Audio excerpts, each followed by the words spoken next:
Mema obibia kwaba edeba emergency Ghana TVS so enen so eye da fufu atwedi amponyankopon ede acheyen na ene story amensa kan ewo fidiem ase ne mame ede nasam abeda MFK ewo Losin TV na osam ode baye ne se ne boyfriend na ija ohia no Facebook ena bema ne se ode ni betu kwan na sisi anu nsensem a efie kire de aba no ena ode abebedan MFK ewo Losin TV ntebusia yen nsem yen konyin kotie mu nsem emrana so hye ne so be subscribe na wa like na wa drop comment so ewo comment section aseka me ho ne ko hwe video no bacha what say ya fro say bacha ya frame Sandra Poma Sandra de obetimi aye ni ye kakra kan wo ma me bacha no pede ne de onam bacha no pede boko me de mi issue bi na me de betum anim na moka bia ma bacha issue na nti ne eti ha o nti oba pa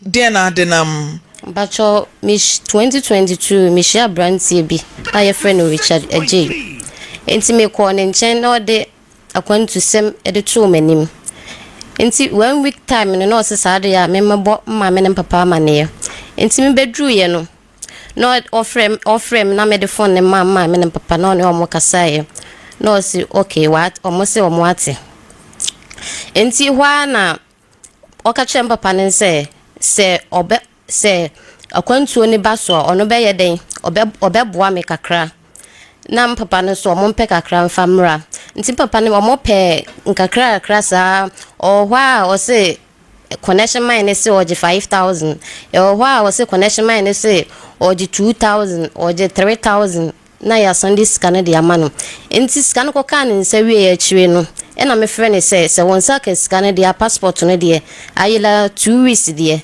omo aye wie nti onje no mfa send me kan ya o se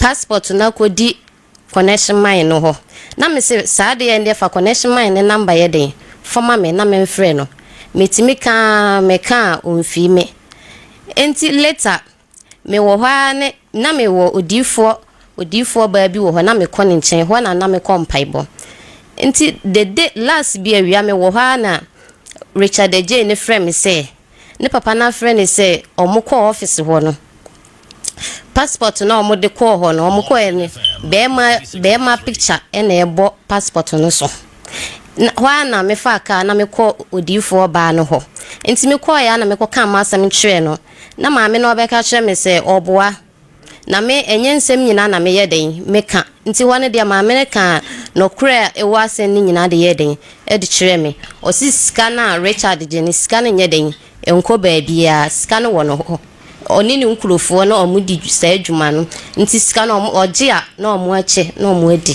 D4 ba ne cancer okay no cancer nti ma me ga kyerɛ me se odi enka me hwɛ 3 days me ba ma me mfrɛ no nti me hu ni a ebesi nso manya akoma nti bedru ye na me frɛ Richard no na me say because tembia me kɔ odifo ba no ho a me kɔ a me ba me ka kyerɛ no eya na obisa me say odifo ba no me kɔ ye de asɛm na ɔka nti bi wa me ba me nka nti me ba me nya bokyerɛ na me frɛ no na me say odifo ba na ka kyerɛ me say scanner wo gin no kra bia nya den enim se no kra su wo ma fa connection mine number ma me na me nya den na me frɛ no ogina phone no so burube 30 minutes na onfa number ne ma me na me sign friend back enti me wo ha ne me phone so me hwese number bi what number bi atwra ma me say omu hia me wo airport ena me bisa ne say number na o test me why number o se connection mine na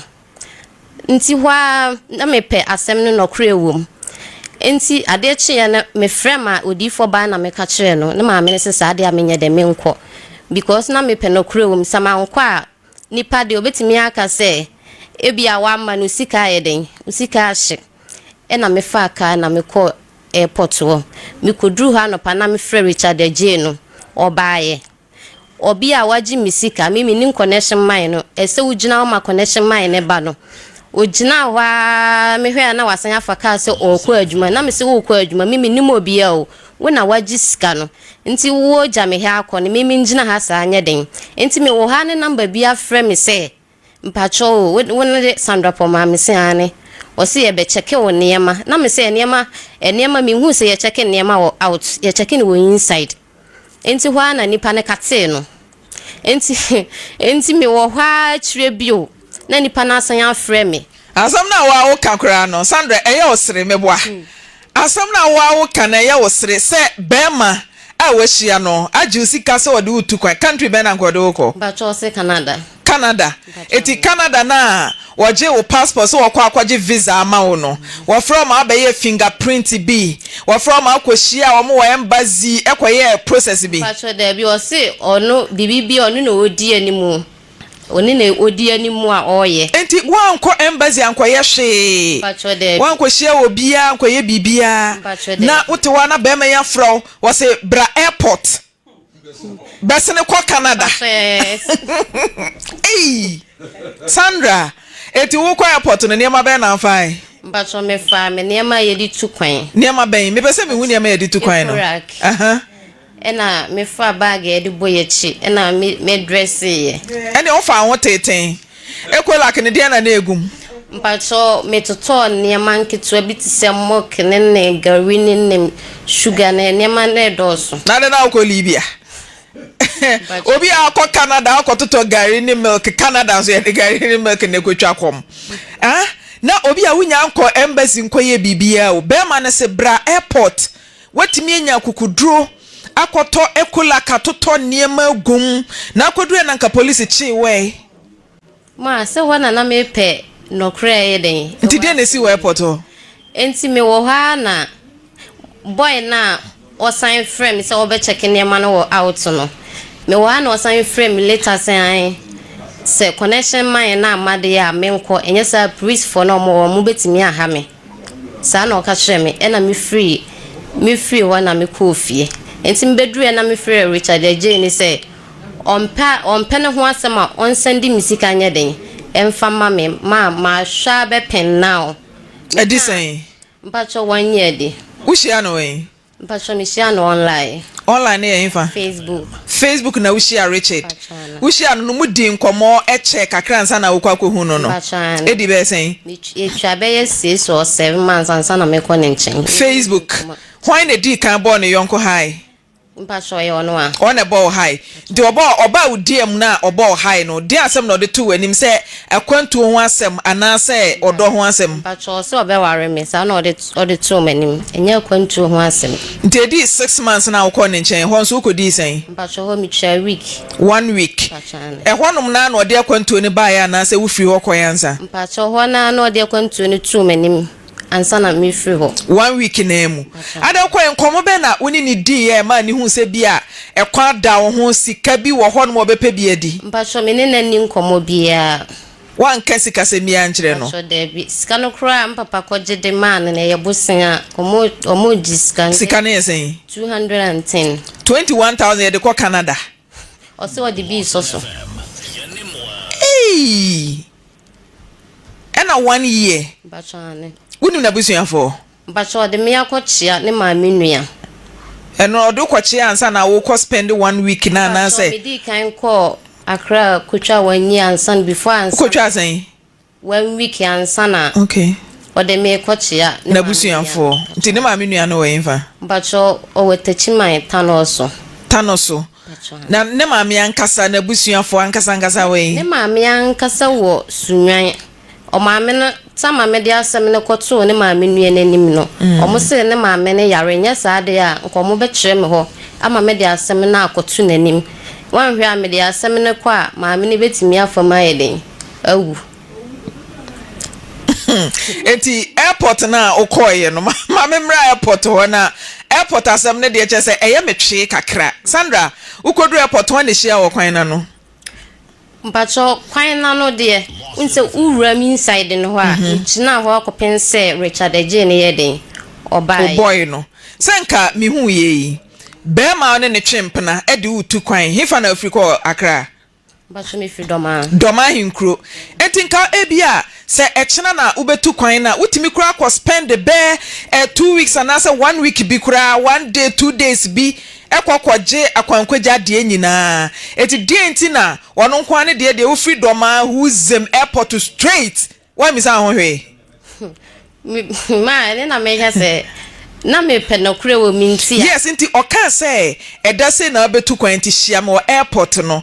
Wa mi san say aden na wo ma me meda wo nchen because from Doma to Accra emu wa. Homre no oka chere me say this year wo Cape wa wo ye adwuma. Sa na oka chere me. Ba otimi be hia wo airport ho. Bachane. Watimi ne connection man na kasada. Bacho dey bi. Ti sada no wani wuo. Wo ye de na free airport ho.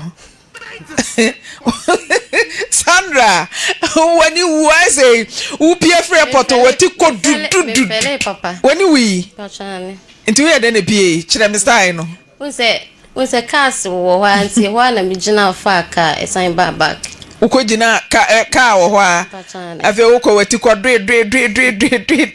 me pair dress now. You had the choir, say, gra or koto winter coat to Nina. But they want to be now. Oshe at a river nation. White top. Dukunim. Me Jimmy try ne Miss Jimmy. Nana Jamofa Richard and Toso Mamma JD. Enemy shoe. Boshu Kakuma. What do you call a Canada? Canada winyanye fingerprint. Winyanko shia wo bia wo embassy. Winyanye process bia no interview nothing. Ni afro se bra airport into passport nso e unzaka. Pacho me nsanka e. Na ukoshia no airport wanfa passport na ma. Fa mama osi wo connection mine no ho. Connection man nso mo ehunu. Pacho mani ehunu. Onfa na number so mama e wantimi anfa number na mama. Nti free airport asem no mo san yehia se mo twempene biem. Pacho there bi. Aden. Maka chano kura se mfada si ohia no so still na there be o2 national ontume maaye. Na nipa no de ukochia no wo tanoso no.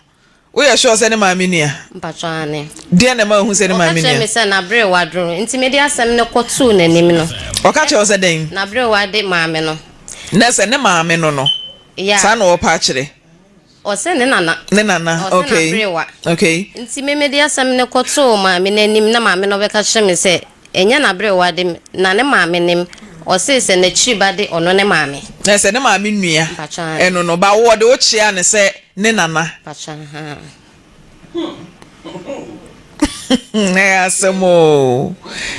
Serious o. Da be ne twa to an Richard Kasai. That's a 3 days day. Nkomo be na mudi. But me ka chen say scan me here. O say I connection mine no.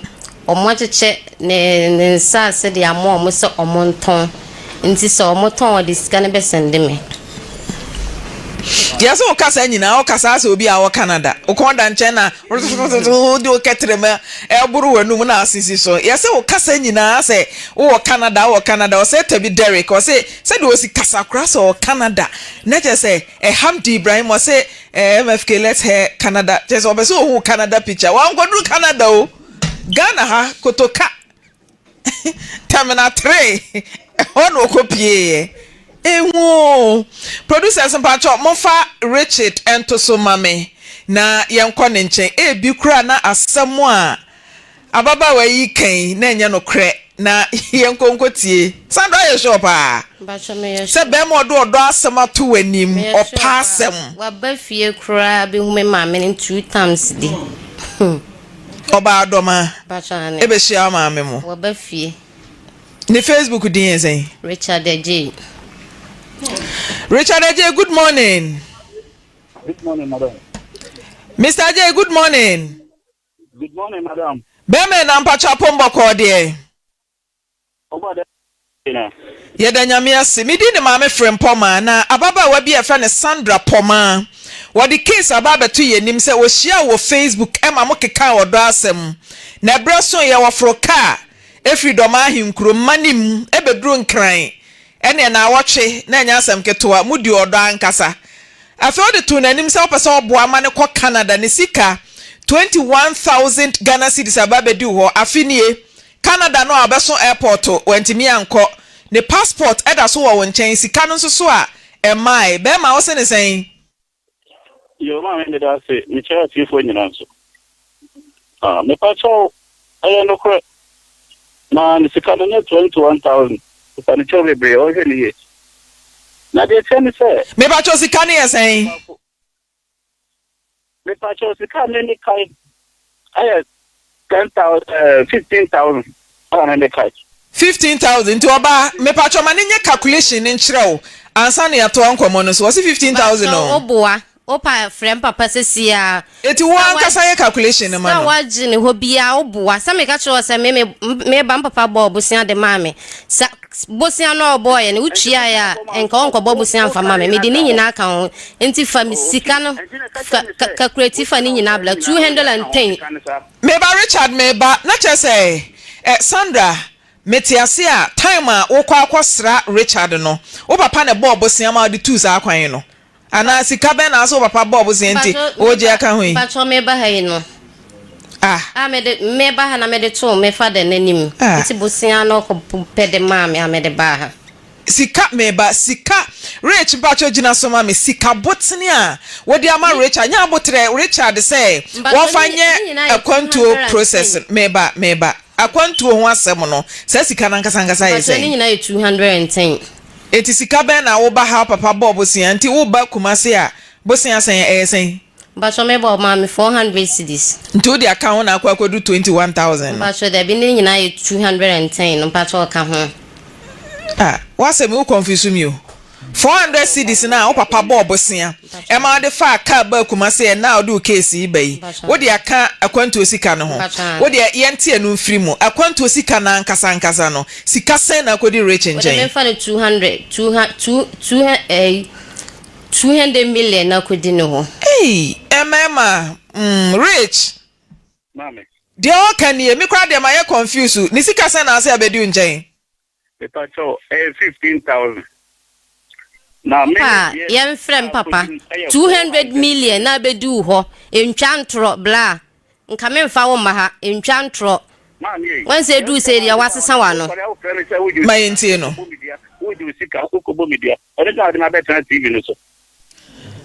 Richard Ebane saying na oba wa share no Facebook ane ne twempna akwantu won asem ba mu de ne siye na me madam ba ko Canada ana le connection man e ka chere ne say wanye obi ana wanya akwanya bi ho enti say obi ho a peso tupan a omo na mami enti na aso na me ne kasa ana ka chere so challenge akwantu say na aba won se me ko de a nam so me anga me nye ho ba to anu sa no wife ho so be ko de a na ye se ko be faso enti bi fa na so wani je ho be ko ana msio ana bi to boy na ni ana de connection man number my enti me ne kasa ama ya start process enti umu anu ma fro Sandra say na eko o si obehia say no asende wan enti wi a say papa so oje 600 million ana mi koyi mi sika o bank 100 million ana be de ma mai no ana ma ide say ye sha no airport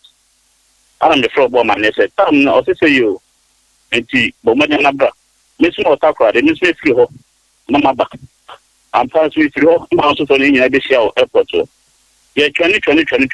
Or I'm not from I don't know outside such as mine. But I see man say, I know OMU, my friend now on top. I'm also friend, I look at now on top. And the Monaco report to some police station. They say now, might be there doing. I see no office, Medina. They come Medina, say no office, we answer. I'm not Yamiadum, which I say, I'm also the beard.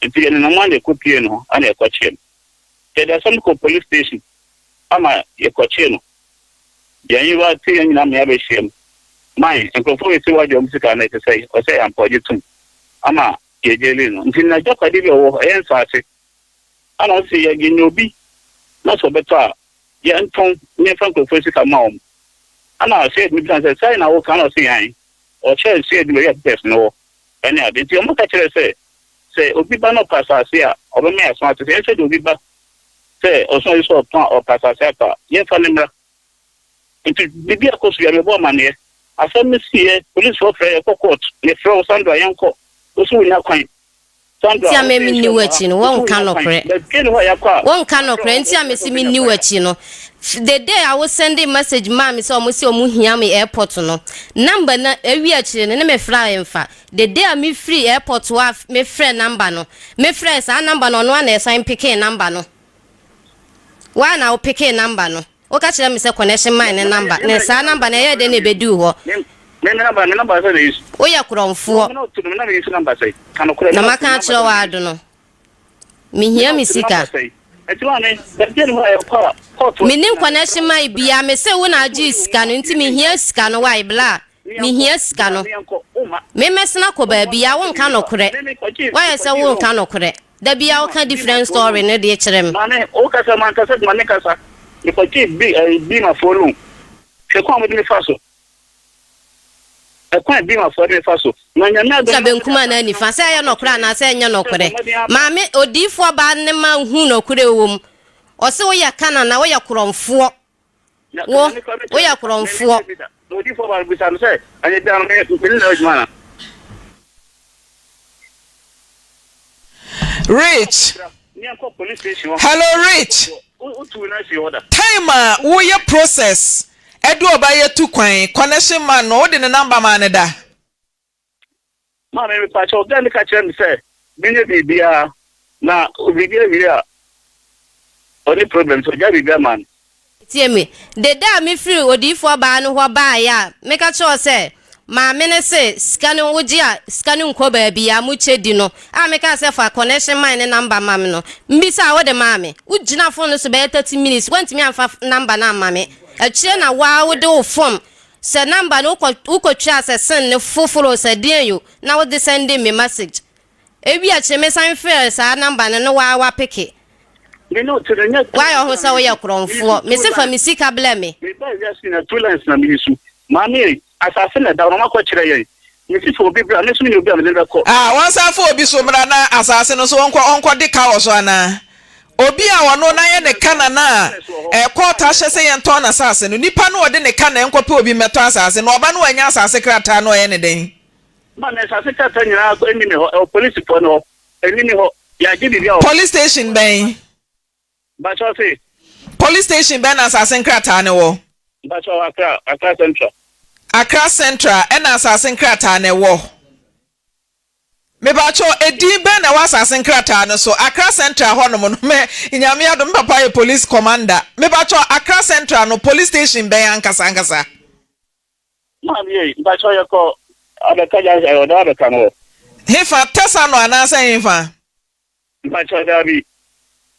Na he Adabraka ye ko Adabraka police station. Acha. Edi ben na ewo land document no so. Ma be din azan ibi try but like animal body na also ya ga. Na court na mokoye no so court ben na mokoye court share se mo. Ba cho nipa na ma ye ho kwan se o wasase. Na me bi sa court ben na gitum se mo nkoton ajapade no court ben ya. Ba cho ko ama sama court. Acha. Asam ye bua ne da ben. O ma me last year some tra. Enti me pa cho o copy of judgment no e wo ho. Ba cho enye me nko na papa na de asem ni di me. Connection man e friend say. E friend Mr. Chung. Eden Mr. Chung. Mr. Chung, my any full name. You say ye background checks. Ni ye say connection man be case. Akwa mo ama sama court. Ama ya hye say ye fa nko police station. Ye fa document nko to. My full name no na ye nya sa research no. Mr. Chung na ye de friend no. Enti ko so no fan ya. Chire wo san ka chire me so o di Mr. Dennis. Later on wo send ni pa 3 picture no de ma me phone so. On ka no kore wo. Mami me pa cho bebre. Me so pa me felo o papa nti ana ma ye bi no. Me no tiri me ye obane. Nyo ne na meka bla. Me say nyo ne na meka. Ana me say. Ana me look at some ka cho na ntiri sa sana offer me ka sa na kiro. Wo ya kromfo wo. Wo di adi amanfo abre wo ya kromfo. Rich. Me pa cho ba ne say na o ka kira baba we say be ma ne di Dennis. As I say the also Mr. Chum nko na anim. Ma me pa cho me kan chance for the Dennis. Ka no kore wo na wo kan ye. Na pa cho wana di jana me kan ye. Adansefo we. Adansefo wo ho. Me pa so fan videos. Man, I want me to know me go for money. You go for money. I don't want me to know go for money. And me drink and just say. Me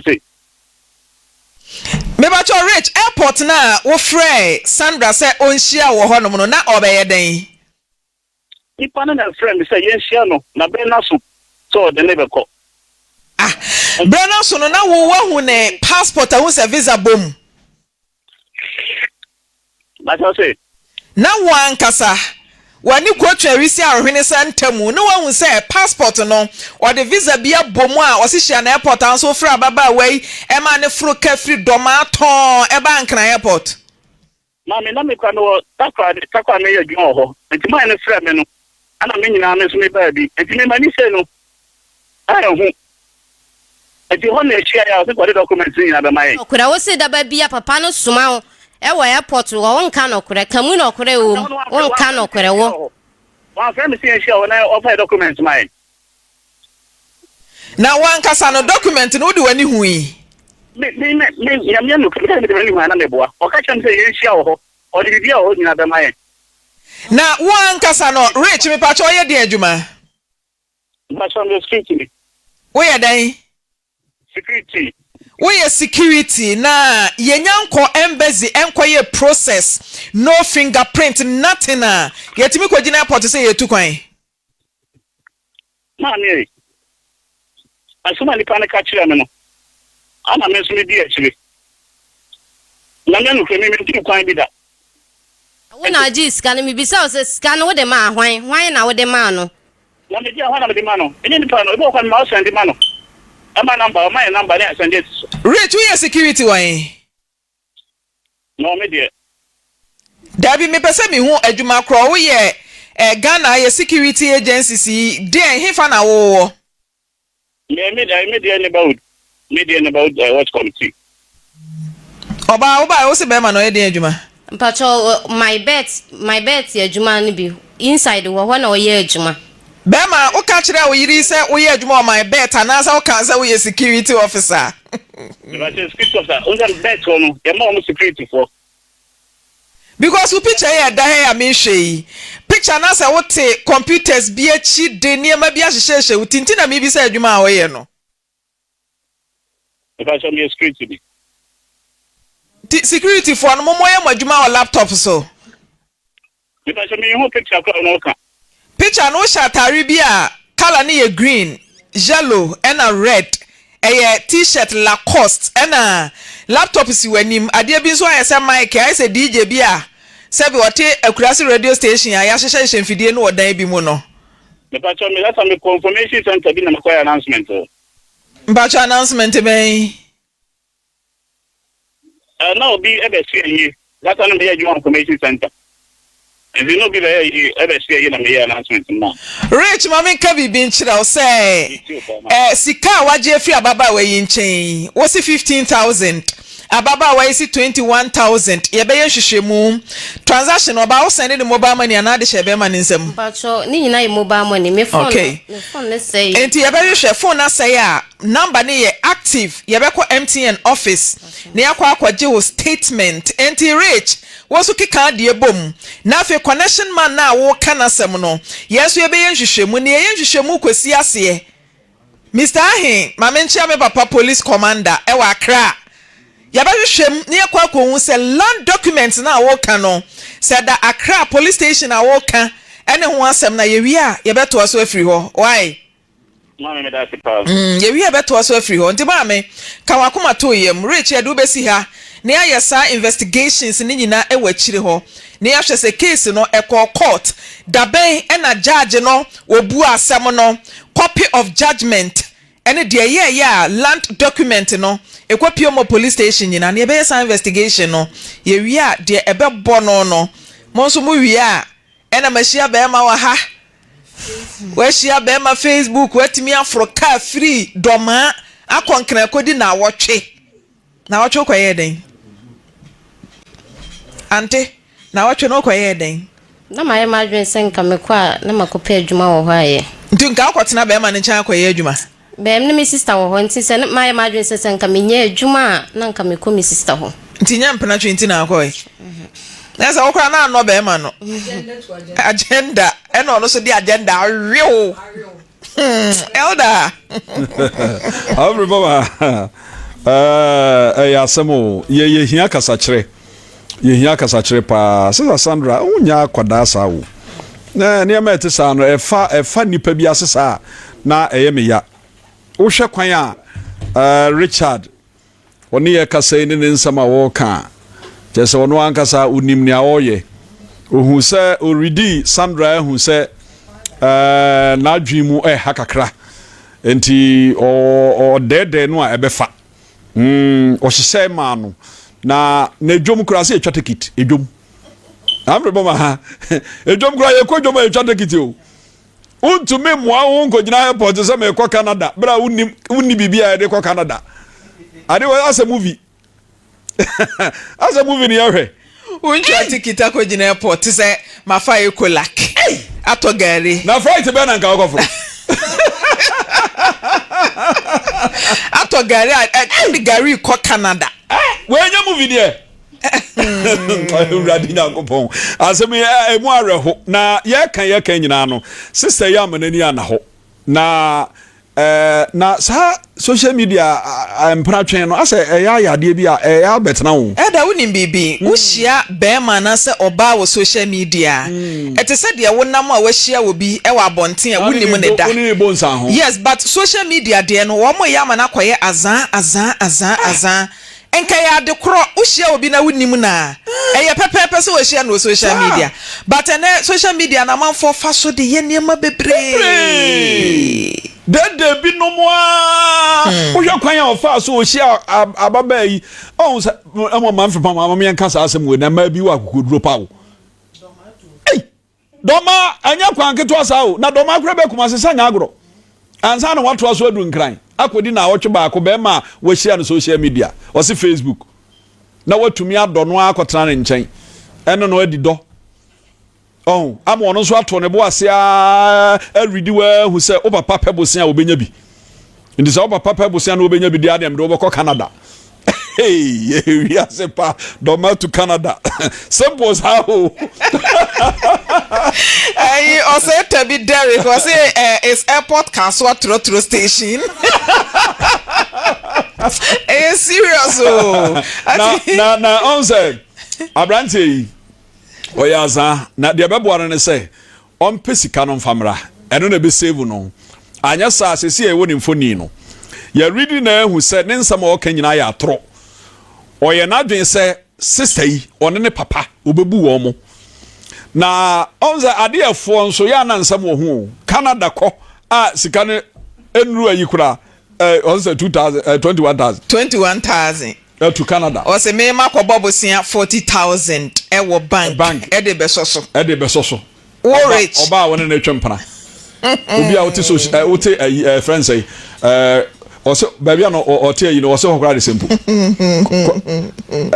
communication information center ote information center ayi sinanimu no wo se 40,000 akopa bosia de akoso akọ bank akoyi sika edi ama enipa no onse nsema o kan nyina enim eya tro on enipa a wuji sika no ma na wo so ye connection ma no sister iwo nim no rich unu onim wo ana wan kasa wo hyehyɛ adwuma no ba adwuma ni bi wo ha mo hyehyɛ na eya abu abomo se adwuma na wo hyehyɛ eya abu abo enti fa sister ni sika bre no de eya ni o man frem poma usika be kwa akodi baabi na ye bosen a wo boye na wo tua ho ka tua ho interest papa ni msane aso edu ba bia na won so asai misro papa ni msane be ko Canada o Canada burger papa ne be ye home burger oyini Jan Francis o say airline ye Doma KLM na mo Doma KLM pa ejezo wow oni msane be ko Canada betua ka ana ona mo pa bosia ana bosia no so hwe ma ho se obi ya se de ofru duapa na piano se papa e kogina ba bia no ka se me ba no wanyi obi iboa no de na kwa Canada na me mo mbosia obi ya pepe so obeboa me de me mo sa abosia no mfa ma o na bro akwanto ma se munim ma mfa wo de wo ndua me fa me ma sa abosia no akwanto ma asem o dru no nim adwuma wo konya akoye time ben kra no obekwa kodu time ben na be ye process nti obi aba wo so opesa kind of bosia na ma no na de wo mu a ema time say wa onkwa embassy obi aka akire wo say oje visa de amount am wetu kwan na Won na wona eyade akwantu na wutu a wagi atom atimi asiesie ho afa yekola kene eyi abo wachi afa kabu ahye adu airport gari no kra na emeyi no Richie Rains also call Canada African market gari boarding pa obo ne ho jere kabu na ma airport ho no kra ni nyame anim ni sa movie we di omu yi da no omu yi sa movie no na Richard Fat we di ni pa bonesem hwe ma yen ka no kra nchire Richard so tie yen a ba bi o wa wo tie bia ni din say Richard Ajay yahu pa Yahu foni wo ye be man munyamfo enye ma yenye ye ne yebetumi aye wo ye ne yeso mu a ade a ye be ye wo no Ghana ha wutumi ntra wo so ntu kwanda na sa ne to kwan anka sister yi won tra ne do ma anwene ne ho wa ma sister ya fro ka o kwa nyina ni tirima ne da me ko Canada ene wo ka ne na fofo wo ni wo mo ene me kwa bo ene mo bateme nka enche me koduru ya mafra mo ankra wa kra awo do ma ho ansa na okodu nkra anya asam kato a se kra wadi asase ano ato ho oh we nyina akoso aya wo Richard Ajay o twempra wo hwe so ncho mpra wo ni mo ha wa Canada wose madam fu bi na wo Canada no wose connection ma bi ane ye wadam fu kro na wo ka no ba bi a sika no kodi ye no momfamra ye mo na woche ye mo 1 week man from ma no say ebusia ye ma mi asem yi sen na elder kan ye no ye ma me be ma ni hu se na adwen wo fo sebi because be ma we hia no so be boa na wetu kwan be ma one nete also be boa no the way to kwan or fasui wa bibi enka bibi nchira o se ade ya ni pe yi eye fraud wanya de in first place no ye ma me wanya de enti a me meka ne sa ne se okwo osofu ba no wa onu no ka asem na kira no ade enti ene se ukọ be ma no hokọ ka che ne se sofu sise ni se when who say no would we near would we near to form ahwe nanso unye wadwe nti ukọ na ukọ bisa nti onu so dey na opese okache what were you expecting eye me kwa make us you eye no kre ana enye no kre and dey me choice wait me ama be me ya ebu say na dide du ye fa visa mle wa o se eja ukọ to kwa akọ Canada ene wo ne sometimes we be kan asem a yemfa efutu mfemfi sa asem no mu sisi nkofo mo ye fraud o mo fa kwan bebre so di yo o mo fa kwan bebre so ediye o mo betimi abe ye o boyfriend o girlfriend o mo juhu sika edi nti yemfa ye mama story we ntu ye hofo obi so odu betu kwan a ye wo process ena connection ma inso no ano sanso connection ma ya o jiska na edi nti yemfa story we ntu ye hofo bi di na asemba na obeka ni yemfa advice ye ho yemfa ntu ye